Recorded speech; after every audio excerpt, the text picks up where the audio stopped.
Job notification viewers అందరికీ నా నమస్కారం అండి. మీరు పెట్టే ఒక్కొక్క లైక్, ఒక కామెంట్ మా టీంకు చాలా పెద్ద ఎనర్జీ బూస్ట్ అండి. మా సబ్స్క్రైబర్ పెరుగుతున్నారంటే మా బాధ్యత కూడా పెరుగుతుందని భావిస్తామండి. డైలీ ఒక కొత్త నోటిఫికేషన్తో మీ ముందు ఉంటామండి. కొత్తగా ఎవరైతే చూస్తుంటే ఒక సబ్స్క్రైబ్ చేయండి. Ministry of electronics information technology government of India నుంచి నోటిఫికేషన్ రిలీజ్ చేయడం జరిగింది. రిక్రూట్మెంట్ సైంటిస్ట్ బి పోస్టులు వేకెన్సీ ఇక్కడ నేషనల్ ఇన్ఫర్మేషన్ సెంటర్ నుంచి నోటిఫికేషన్ రిలీజ్ చేయడం జరిగింది. ఎవరైతే అప్లై చేయాల్సిన అభ్యర్థులు ఎలిజిబుల్ క్యాండిడేట్స్ ఎవరైతే సైంటిస్ట్ బి లేదా గ్రూప్ ఏ పోస్టులు ఉంటాయి. పే లెవెల్ కమిషన్ చూసుకుంటే ఇక్కడ 10th పే లెవెల్ కమిషన్ ఉంటుంది. శాలరీ చూసుకుంటే పర్ మంత్ 56,100 నుంచి 1,77,500 వరకు ఉంటుంది. డైరెక్ట్ రిక్రూట్మెంట్ ఉంటుంది. బేసిస్ ఎవరైతే షార్ట్ లిస్ట్ అయిన అభ్యర్థులను ఇంటర్వ్యూ లేదా ఇంట్రక్షన్ ఉంటుంది. అలాగే ఎవరైతే గ్రాడ్యుయేట్స్ అయ్యి గేట్ స్కోర్ ఆధారంగా వాళ్ళని పిలుస్తారు. ఎవరైతే అప్లై చేసిన అభ్యర్థులు గేట్ స్కోర్ ఆధారంగా 2024, 25, 26 గేట్ స్కోర్ ఆధారంగా షార్ట్ లిస్ట్ చేసిన తర్వాత అప్పుడు ఇంటర్వ్యూ ఉంటుంది. అలాగే ఇంపార్టెంట్ డేట్ చూసుకుందాం. ఇక్కడ ఆన్లైన్ ఓపెనింగ్ చూసుకుంటే ఆన్లైన్ అప్లికేషన్ స్టార్ట్ అవుతుంది మార్చ్ 27 నుంచి 2026. లాస్ట్ డేట్ చూసుకుంటే April 24, 2026 last date. Cut off eligibility చూసుకుంటే ఇక్కడ 31 గేట్ అభ్యర్థులు ఈ 31 స్కోర్ లోపల కలిగి ఉండాలి.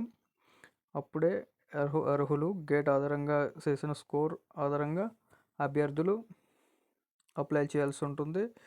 అభ్యర్థులను షార్ట్ లిస్ట్ చేసి పర్సనల్ ఇంటర్వ్యూను పిలుస్తారు. అలాగే వేకెన్సీ చూసుకుందాం. ఇక్కడ వేకెన్సీ డీటెయిల్స్ చూసుకుంటే ఇక్కడ కంప్యూటర్ సైన్స్ అండ్ ఐటీ డిపార్ట్మెంట్లో టోటల్ పోస్ట్స్ 168 పోస్టులు ఉన్నాయి. జనరల్ క్యాండిడేట్స్ కోసం 70 పోస్టులు ఉన్నాయి. ఎస్సీ 25 పోస్టులు ఉన్నాయి. ఎస్టీ 12 పోస్టులు ఉన్నాయి. ఓబీసీ నాన్ క్రిమిలేయర్ అభ్యర్థులకు 45 పోస్టులు ఉన్నాయి. ఈడబ్ల్యూఎస్ పోస్టులు 16 పోస్టులు ఉన్నాయి అభ్యర్థులకు. రిజర్వ్ పోస్ట్ పీడబ్ల్యూబీ బీడీ అభ్యర్థులకు 8 పోస్టులు ఉన్నాయి. అలాగే ఎలక్ట్రానిక్స్ అండ్ కమ్యూనికేషన్లో టోటల్ 25 పోస్టులు ఉన్నాయి. General candidates 13, SC 3, ST 1 post ఉంది. అలాగే ఓబీసీ నాన్ క్రిమిలేయర్ అభ్యర్థులకు 6 పోస్టులు, ఈడబ్ల్యూఎస్ 2 పోస్టులు ఉన్నాయి. రిజర్వ్ క్యాండిడేట్స్ కోసం పీడబ్ల్యూబీడి అభ్యర్థుల కోసం 1 పోస్ట్ ఉంది. హార్డ్ ఆఫ్ హియరింగ్ అభ్యర్థులకు.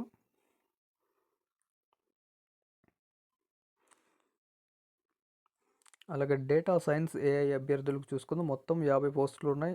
22 అన్ రిజర్వ్, ఎస్సీ 7, ఎస్టీ 3 పోస్టులు ఉన్నాయి.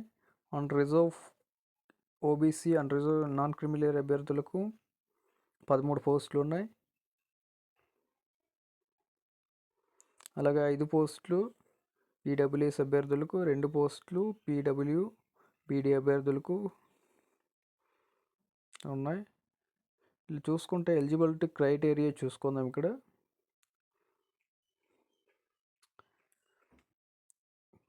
ఎవరైతే అభ్యర్థులు గేట్లో మంచి స్కోరింగ్ సాధించి ఉన్న అభ్యర్థులు, ఈ బ్రాంచ్ కలిగిన అభ్యర్థులు, ఈ గేట్ పేపర్ కోడ్ కలిగిన అభ్యర్థులు అప్లై చేయాల్సి ఉంటుంది.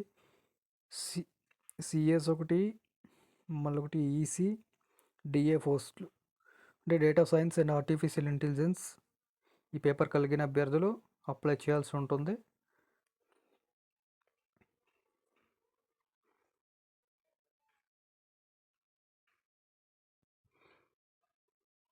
అలాగే ఎసెన్షియల్ క్వాలిఫికేషన్ చూసుకుంటే ఎడ్యుకేషన్ క్వాలిఫికేషన్ చూసుకుందాం. ఇక్కడ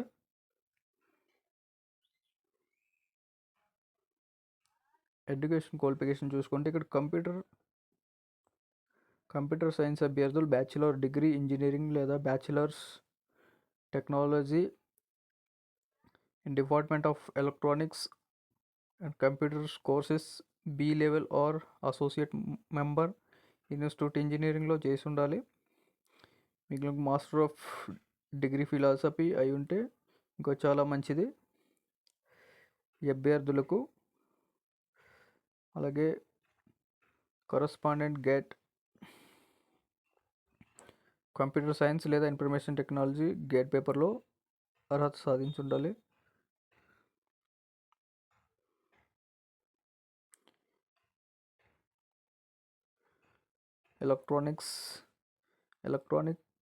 electronics and communication, computer science, computers and networking and security, computer application, software system, information technology management and informatic, computer management and cyber law, electronics ఇన్స్ట్రుమేషన్స్.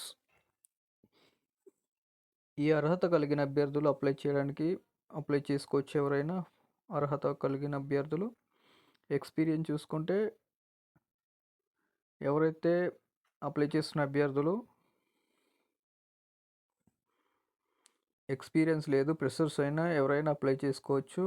Experience ఉంటే ఇంకా మంచిది. మనకు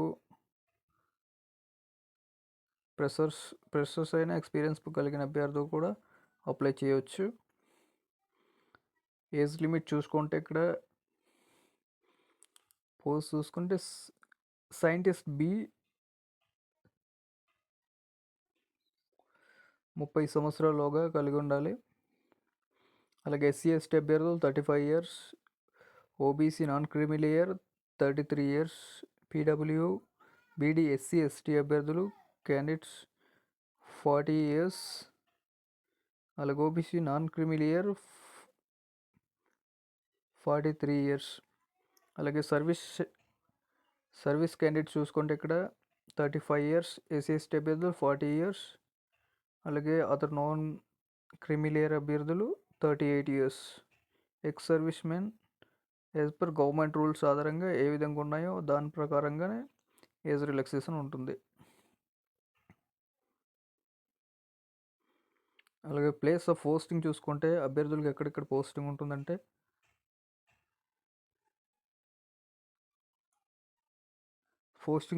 అభ్యర్థులకు ఎవరైతే సెలెక్ట్ అయిన అభ్యర్థులకు ఇండియా లేదా ఇండియా అవుట్ సైడ్ కూడా ఉంటుంది, అబ్రాడ్లో ఉంటుంది. సెలెక్ట్ అయిన అభ్యర్థులకు మీకు ఎక్కడ పోస్టింగ్ వస్తే అక్కడ పంపిస్తారు. ఇండియా లేదా అబ్రాడ్ కంట్రీస్లో కూడా ఉంటుంది, అదర్ కంట్రీస్లో. అప్లై చేసే విధానం చూసుకుంటే ఆన్లైన్లో అఫీషియల్ వెబ్సైట్ చూసుకోండి, recruitment.nic.in అప్లై చేసుకోవాల్సి ఉంటుంది. చాలా జాగ్రత్త అప్లై చేసుకోండి.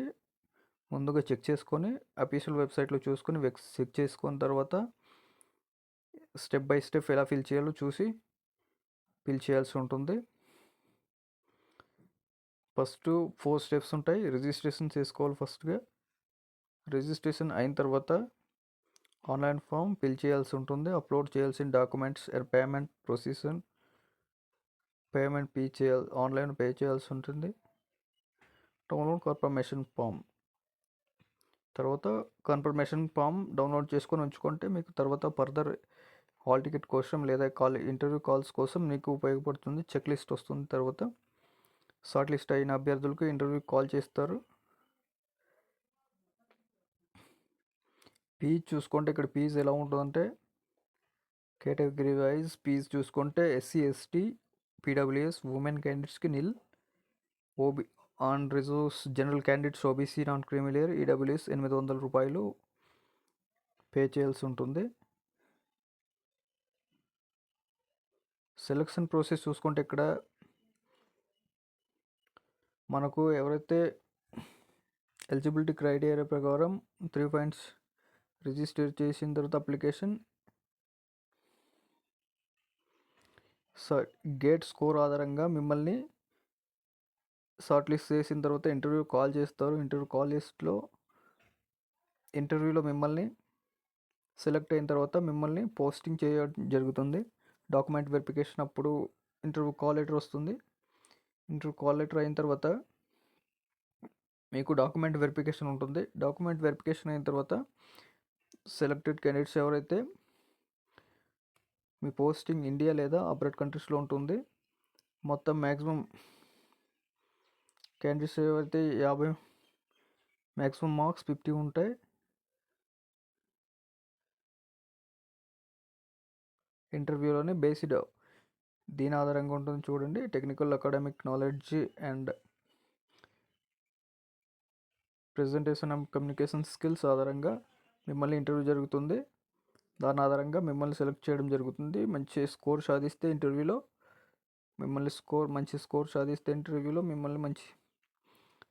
చాలా మంచిగా ఉంటుంది. సెలెక్ట్ అవ్వడానికి చాలా అవకాశాలు ఎక్కువ ఉంటాయి. అలాగే ఎస్సీ ఎస్టీ అభ్యర్థులకు gate score weightage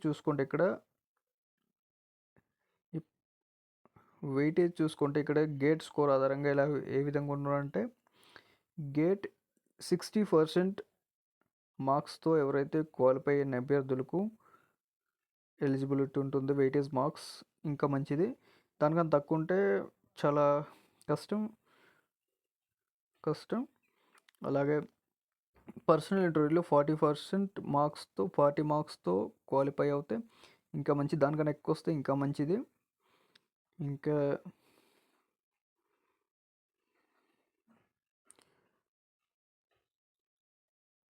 document verification originals తీసుకుంటారు. ఎవరైతే ఇంటర్వ్యూలో సెలెక్ట్ అయిన క్యాండిడేట్స్కు ఒరిజినల్ డాక్యుమెంట్స్ వెరిఫికేషన్ అయిన తర్వాత పోస్టింగ్ ఉంటుంది.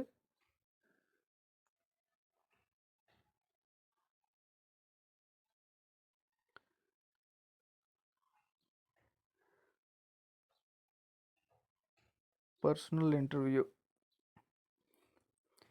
మీ డేట్ ఆఫ్ వెన్యూ ఎక్కడ ఇంటర్వ్యూ ఉన్నదని ఇన్ఫామ్ చేస్తారు. ఆఫీషియల్ వెబ్సైట్లో చూసుకోండి. లింక్ ప్రొవైడ్ చేసినారు. కాల్ లెటర్ వస్తుంది మిమ్మల్ని మీ దగ్గర. ఇంటర్వ్యూ ఎప్పుడు అనేది ఆఫీషియల్ వెబ్సైట్లో చూసుకుంటే మిమ్మల్ని కాల్ లెటర్ చెక్ లిస్ట్ వస్తుంది. ఆ ఇంటర్వ్యూ ఆధారంగా ఢిల్లీ లేదా ఎనీ అదర్ లొకేషన్లో ఉంటుంది, చెప్పలేము. డిసైడ్ చేయవచ్చు గోమ్ ఆఫీసర్స్ ఆధారంగా.